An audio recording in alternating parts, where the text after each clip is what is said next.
Girls LLC.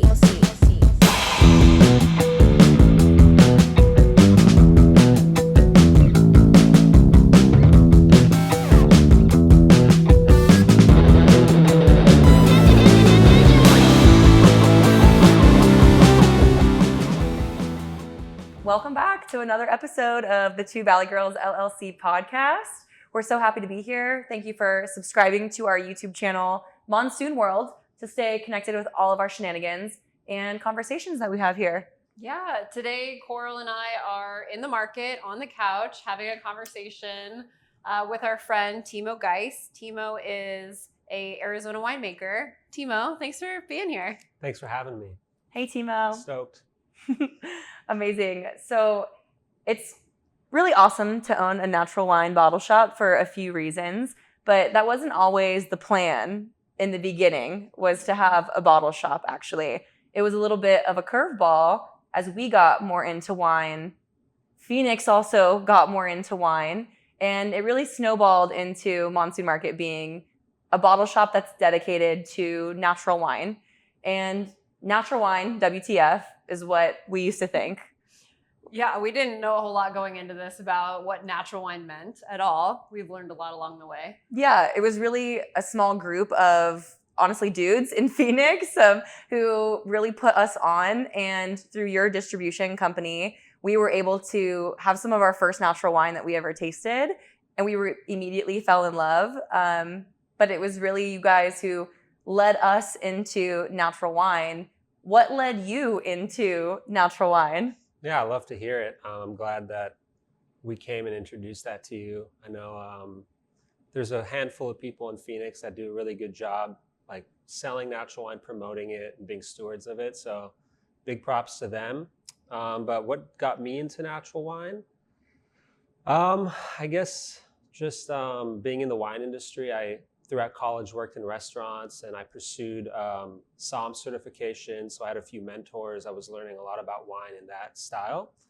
And then I moved back to France in 2018 to do a vineyard internship or cellar internship during harvest in Alsace.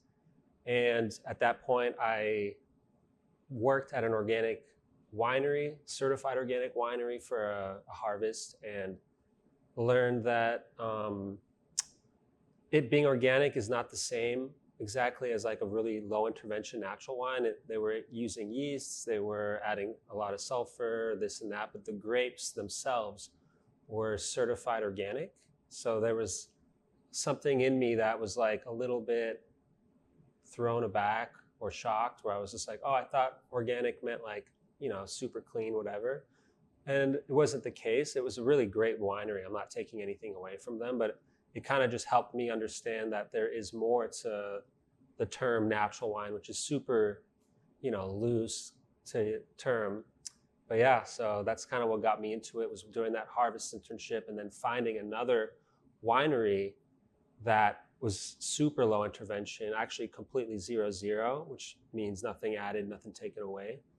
And then when I discovered that, that's when I was just like, oh my God, like not only does this speak to me in terms of like my body, how it reacts to it, but it resonated with my ethos in terms of what I like to put in my body, and also the farming practices, how I prefer, you know, the produce that I'm consuming to come from. So that's kind of where natural wine came for me.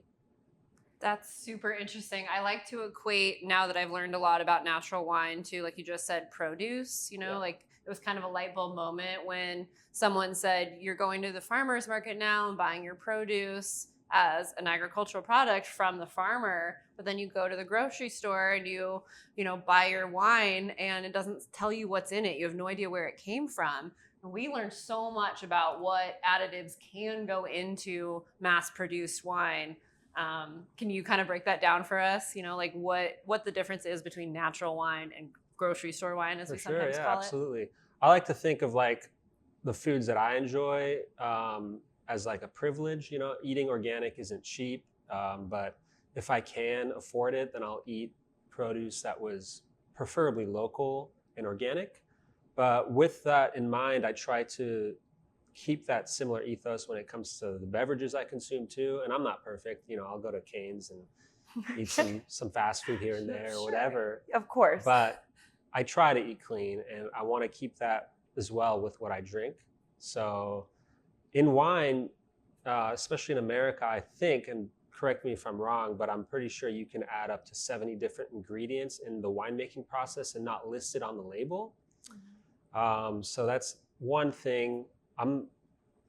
For me, like I said, it's kind of a privilege to be able to afford natural wine or even organic food, and I enjoy being part of this community. But I also understand why certain mass-produced wines are made the way they are, and yeah, the wine industry is huge, and natural wine is just a super small part of it.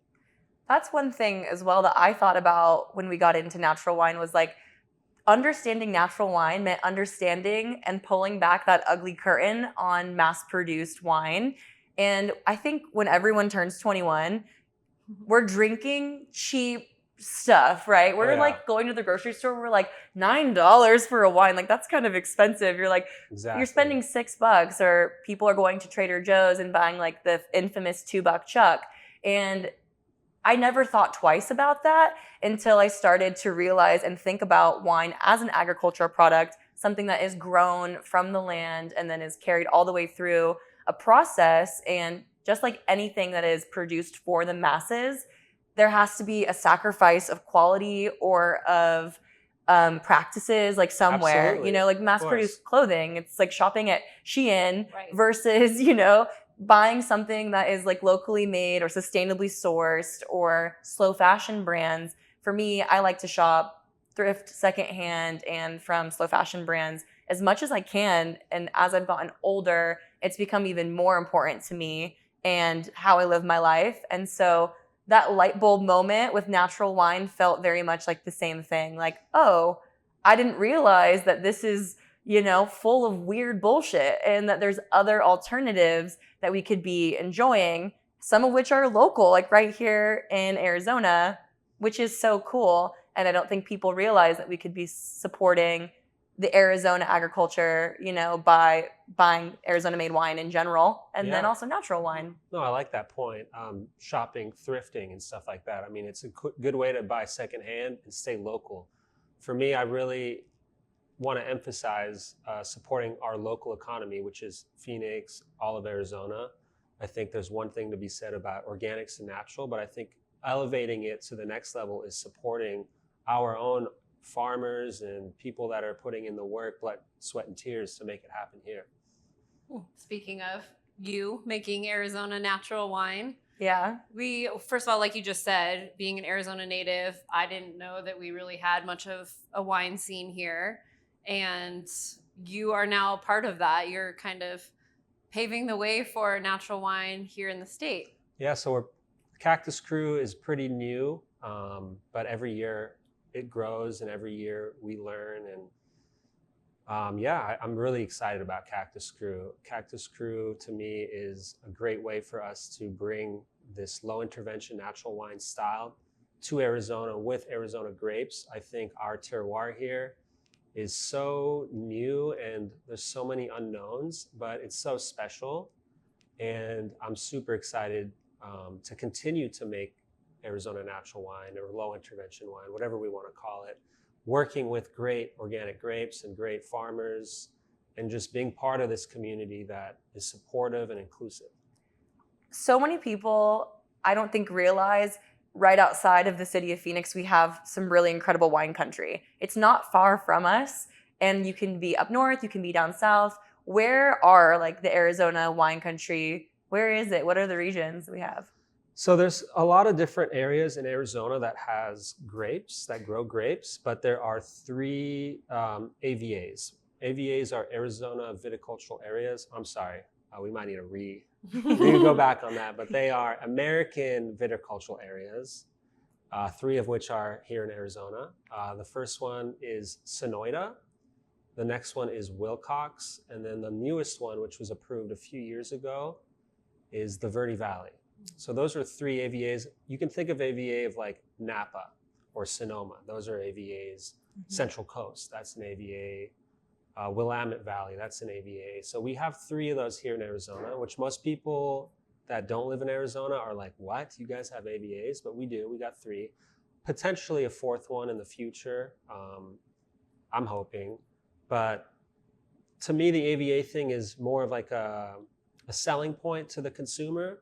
It's not as important to me to have it on the label. I prefer knowing that the grapes are being farmed super organically or sustainably or biodynamically. That's way more important to me than having an AVA marker on the label. But I do understand that it does help increase consumer confidence in certain markets, and I recognize its importance. It's just not the most important thing in my mind. But yeah, so anyways, instead of going off on this tangent, Verde Valley is like northern Arizona. So you can say one of our AVAs is like around Sedona, near Cornville, Prescott, Cottonwood. The other two are down south. So Sonoyta is like south of Tucson, and then even more south of that, near the border of New Mexico and Mexico, is Wilcox. And then where Cactus Cru gets a lot of the grapes, it's called Red Tree Ranch, and that's in the Chiricahua foothills. It's 5,000 feet elevation, high desert. Same with Hasayampa, it's high desert. These terroirs are crazy. If you think about 5,000 feet elevation for grapes, it's kind of like mind-blowing, but yeah, that's part of the high desert, and it's pretty cool. Yeah, most people think that Arizona is just all desert, all hot, all the time. They're like, wait, what? What? You can grow grapes there? It is pretty hot a lot of the time, but it's also really nice most of the time, I think. I mean, we're all kind of like... We like it. We like it. You know, I grew up in Sedona, so I feel like a northern Arizona kid. I really feel connected to that part of Arizona, but having lived in Phoenix for a little bit and gone to do harvests down south, I feel more and more connected with the whole landscape and the entire state for sure. Yeah, there has to be challenges to, you know, not only like farming in Arizona, being, you know, the elevation and it being so hot.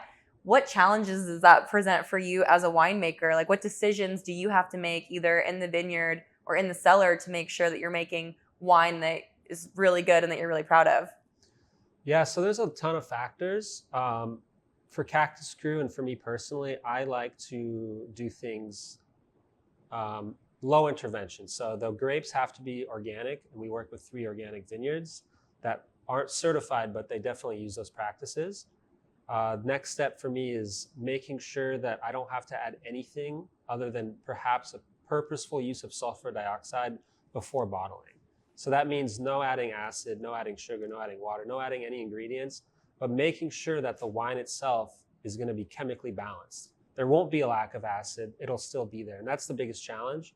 So for what I've found is that I like to make wines that are in the lower alcohol for wine, between 10 to 12.5%. That's like my sweet zone. I know 10 might sound low to the average consumer, but we love that. We like that. I love lower alcohol wines, especially if you can harvest them where the grapes are actually kind of ripe. We have this really weird thing in Arizona where once it gets past 100 degrees, a lot of the growth of a grape will just get stunted and it'll just like pause until temperatures go down again.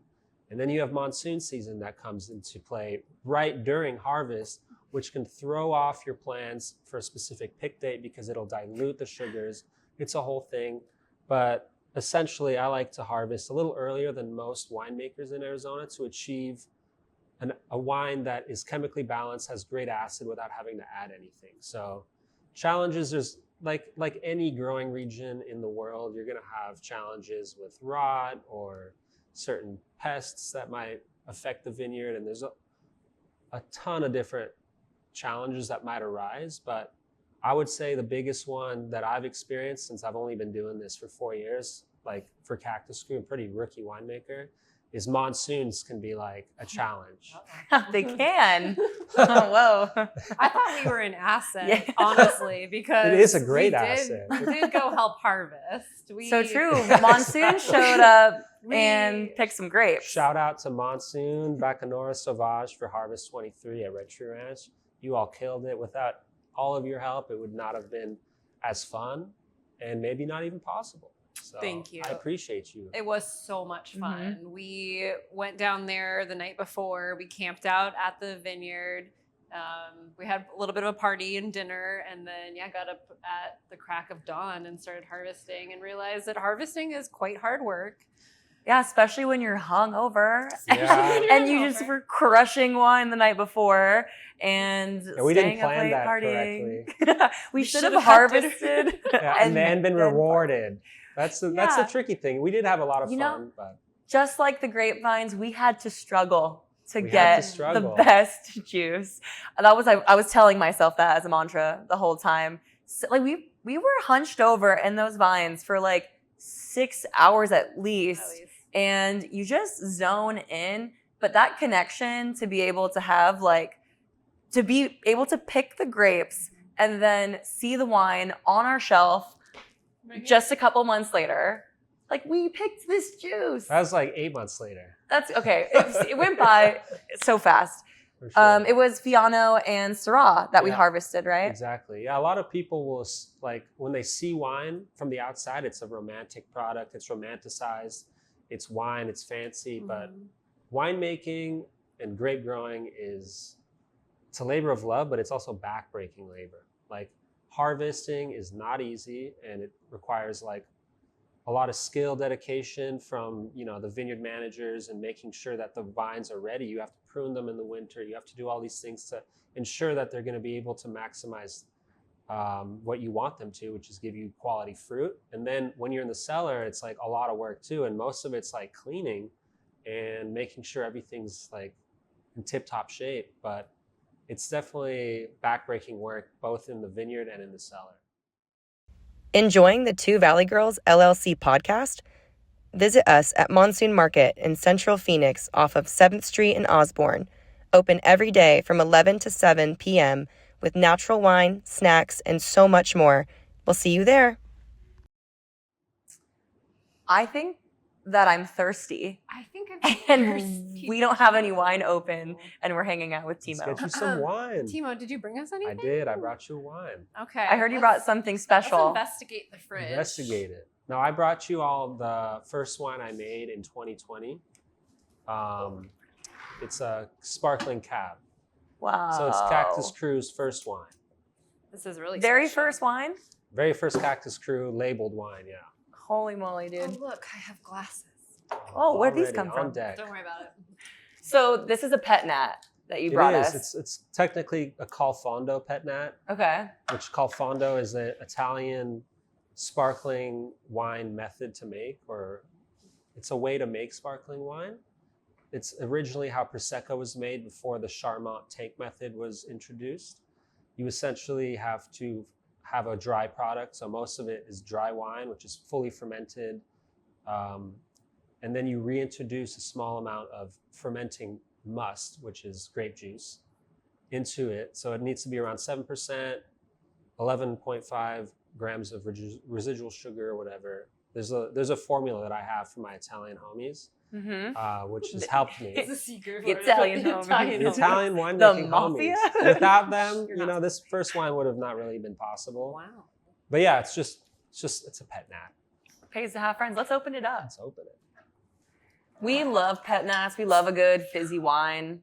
We're all about low ABV crushers. That's a big part of how we like to drink wines in Phoenix. You don't want a high alcohol wine that's gonna kick your ass just after like having a few glasses on a patio. No, we're really good at drinking wine, so I'd prefer a low ABV. Yeah, we can open more bottles and less alcohol overall. Wow. So wow. Cheers. Cheers, Thank you, to Timo. being on the podcast. Thanks for having me. Thank you for bringing us this wine. Of course. Oh my gosh. Yeah, so this was Wow. this is a 10.2% alcohol wine. It's from 2020. It's Hassa Yampa, so it's also high desert. But yeah, my plan was like, I'm gonna make a pet nat, and this is before I knew what I was doing. Like I had no idea what I was doing. I had just started winemaking school at the Southwest Wine Center, and I didn't realize how fast grapes can ferment, especially natively. And Hassa Yampa has really great yeast, so they just rit. But I didn't have any glass. I didn't even know how to make pet nat, and by the time I started figuring things out, it was already done fermenting. So that's when I called the Italians, and I was like, yo, I need to figure out how to do this, because we were bringing in a wine from Tenuta Foresto. It was called La Comedie. It was a Barbera pet nat, and it was made in the same style that this is made. So Francesco from Tenuta Foresto pretty much hooked me up with a lot of information other winemakers as well, but I got his, like, he helped me out with the formula and stuff, and this is what came out of it. Krabby Patty recipe. Krabby Patty. You got the code. Yeah.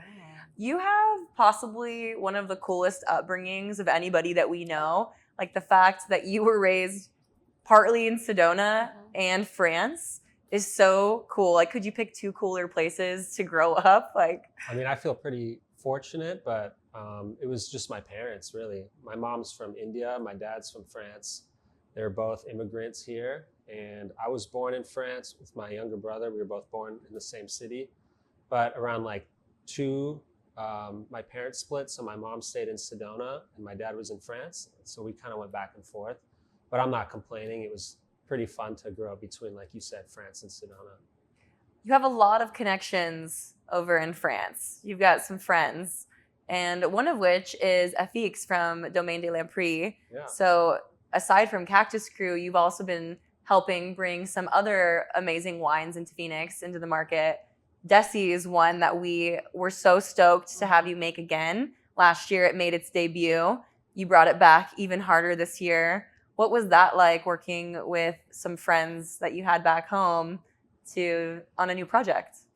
Yeah, it was good. I mean, I have family out there, most importantly, but also have, with this wine industry stuff, have created really nice connections and friendships with winemakers who have not only been like super cool to hang out with and they have great wine, but they're also just good people and educational as well. They don't hide. That's what I like about natural wine, is that it's super inclusive and it's not like anything's off the table. Everyone wants to be transparent. So like I've learned so much from the winemakers that I have the pleasure of working with. But yeah, FX, François Xavier from L'Empire, he's a G. Old rugby man. His dad was in the grape growing game. He learned from Tom Lube at Matassa. Mm-hmm. Was there for 5-6 years. Now he has his own winery. He makes wine in a similar style. And I was first introduced to L'Empires from Eli, actually, who had some of those wines in. And then when I went back to France, I ran into him at a wine fair. And that's when I was like, hey, I love your wines, blah, blah, blah. We started talking. And then he lived super close to my dad's place in France. So one day I just went over there to help him bottle. Essentially I was like, hey, I'd love to come visit your place. He's like, I can't today. I'm bottling all day. I was like, I can come help you, because that's what I've been doing in school and stuff. And he's like, come on over. And it was like an 8-hour day of bottling. And then I just kind of pitched him my idea of like wanting to find a wine in France that I could private label from like a winemaker that could make it into a liter bottle and kind of like more on the affordable side of price point. And my idea was initially to find a co-op cave where I could do it, but he was like, don't bother, they'll probably not listen to you, you should just do it with me. And that's kind of how Desi was born, was just helping him bottle and just let him know what I was trying to do, and it kind of worked out perfectly. Well, the wine is delicious, We love and it. we are so grateful for your friends and for the connections that you've made, because it's kind of crazy how underrated Phoenix is as a natural wine scene. We have some of the most like independent producers, small batch wines, a lot of people that you've worked hard to bring in friends, wines from Germany. You bring in a lot of dope stuff that we get to have here in Phoenix, like the Marteau wines and Alana's wines and some of our favorite stuff. So it's all about, making friends. And it's like, if you're a natural winemaker, you only have so much wine. Who are you going to sell it to?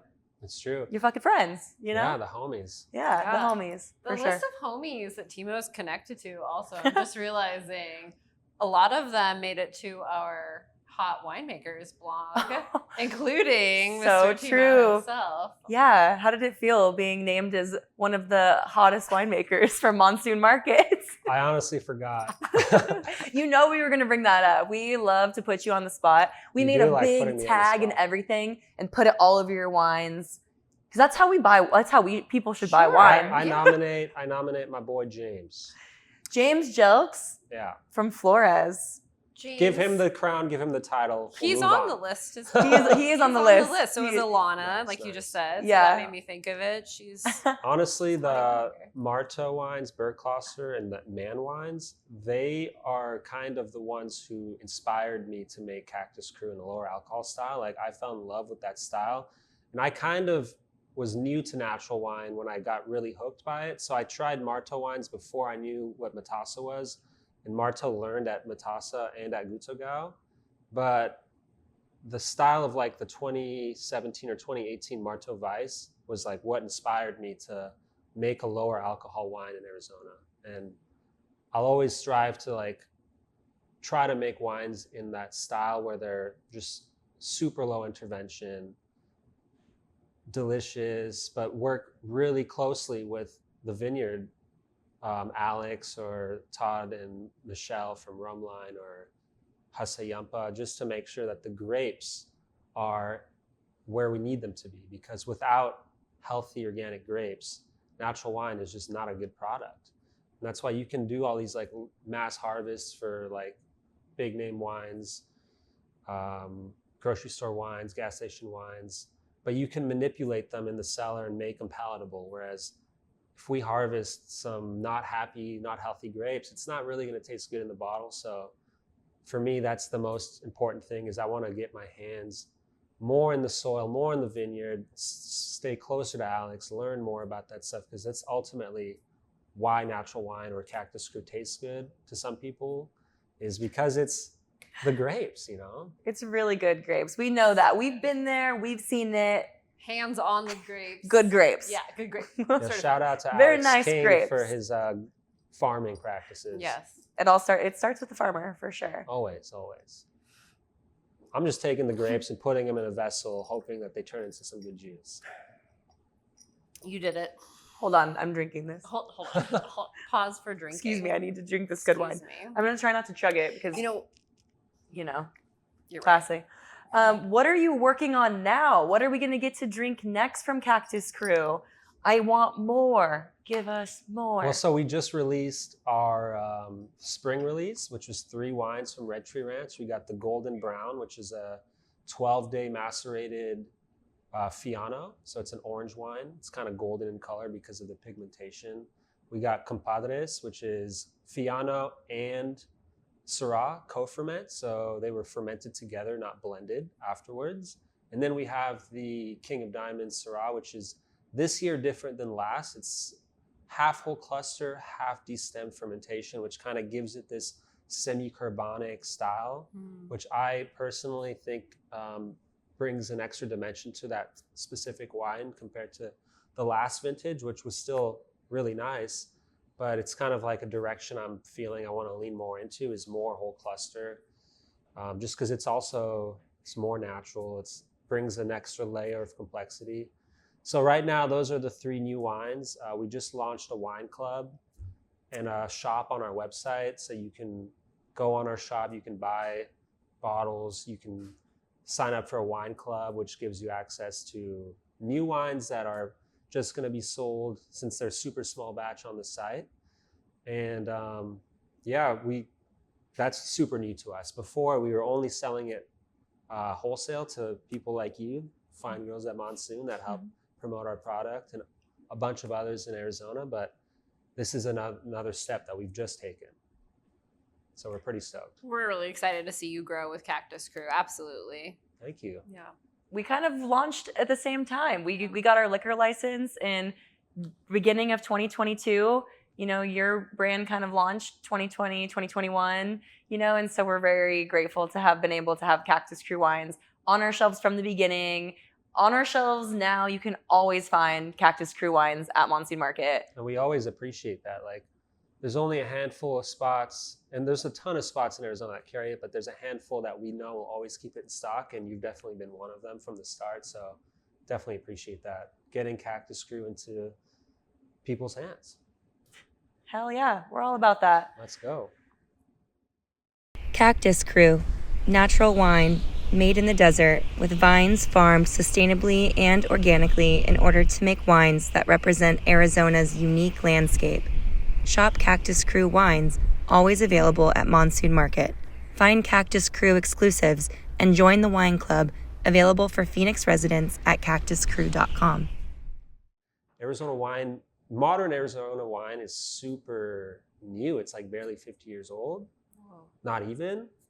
And this guy named Gordon Dutt, he was a soil scientist who showed up and by one means or another, ended up planting a vineyard, which is now Sonoyta, and had some soil scientists come, and they assessed the whole Southwest and found that Sonoyta and some part of New Mexico is like super similar to like Burgundy in growing conditions, which is surprising to me. Obviously, maybe like climate and this and that. I don't see it, but I can see that from their analysis, they're like, this is a good place to grow grapes. So yeah, I mean, it's pretty new. If you think about like in 1879, that's when like the first wine that Gordon Dutt made was like available. It's super young wine industry. So not only do we have a lot to learn with terroir, but there's still so much ways to go. And I'm sure there'll be a lot of new wineries and winemakers and people that are curious about the grapes that show up to Arizona. And I'm excited to see how it evolves. We always say Phoenix is growing. It's such a young city. It's makes sense that the wine industry is also so new here. People, I think we forget that. I really didn't make that parallel, but Phoenix like 1912, we haven't been around for that long, or Arizona, right? Absolutely. And so it's crazy to think about. It is crazy to think about. And me as like a person in wine, before I kind of got into like making wine, I always had this perception of Arizona wine not being top quality, and that like French or California, Oregon, whatever's better. And I feel like that is a common perception with people that are living in Arizona. But having been so deep in this industry, whether it's like harvesting in Europe with some of those winemakers or even doing it here, like some of the grapes I've harvested for Cactus Cru are some of the most healthy, happy looking grapes I've ever seen.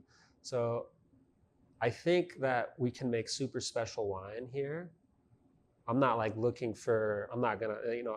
natural wine, you don't submit to like Robert Parker or some of these like ratings and get like media attention. I just think that you can make super special wines here, and that's what I'm most excited about, is the potential to make amazing wines in Arizona, whether they're 10% alcohol or 14.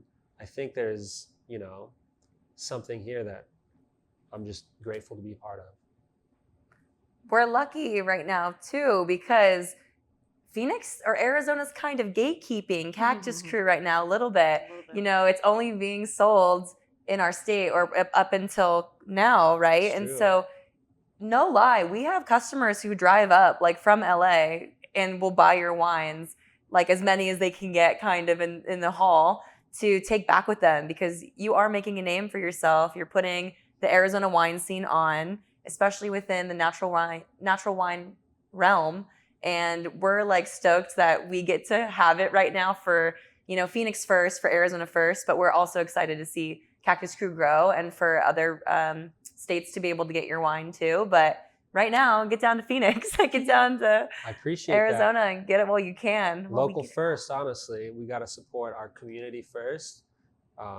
Last year, people asked me if I could get the wines in California, and there was no need for us to, because we didn't make that much. And the same this year. We scale every year. I mean, it started in the studio in Sedona where I started making wine. I don't know if we got into that, but I made like 150 bottles first year. I doubled that the second year, doubled that the next year. So every year we're just kind of like 2xing, maybe a little bit more. But the day where we can make enough to have reason to sell out of state, that's great. Our priority is, quenching the thirst of our fellow Arizonians. And then afterwards we can think about our California brothers and sisters and other states. But yeah, the goal would be to make enough where that can be a thing. But I also like keeping it small. I don't ever want to like make this into a crazy amount of production. I think keeping it small and like craft and like intentional is kind of like where I find value in the brand. But yeah. Speaking of quench thirst, can you pour me some more wine? Get it? Yeah, thanks for saving it for us because we're thirsty. Timo, thank you for being here. Of course. Thank you One for final having me. cheers. Another We cheers. appreciate Cheers. you. As always, Cactus Cru wines. Obviously, we encourage people to join your wine club to Appreciate stay it. afloat with the newest news. We and encourage people to come to Monsoon to buy not Thank only you. Cactus Cru, but the array of snacks and good wines you have. Thank you. Yeah, I know that you also like some of our other beverages we offer. I do. The non-alcoholics are good. I'm a big fan of that. What is it called? The Gia? Gia. Gia, that that's your stuff's bomb. aperitif that you That's- love. My go-to. Kind of hits like a dry fizzy red if you're not drinking Yeah. and you want something to kind of scratch that itch. I love to pour a Gia in a wine glass and have that little moment. I love it. Hell yeah. Find us at Monsoon Market, like you said, 7th Street in Osborne. In Come down. Phoenix. Come down every day. We're open 11 to 7. And yes, hit subscribe on Monsoon World. Follow us. Stay tuned to Two Valley Girls LLC for more things to come. Two Valley Girls LLC podcast. We've got more on the way. Monsoon World, Monsoon Market, Cactus Cru. Let's go. What a group. Let's go. Right on. Thanks, guys. Thanks for being here. We'll talk to you guys next time. Thanks for tuning in to the Two Valley Girls LLC podcast, presented by Monsoon World. Please subscribe to our Monsoon World YouTube page and follow Two Valley Girls LLC on Instagram, TikTok, and Spotify. Thank you to our sponsors and collaborators. Until next time, Phoenix and beyond.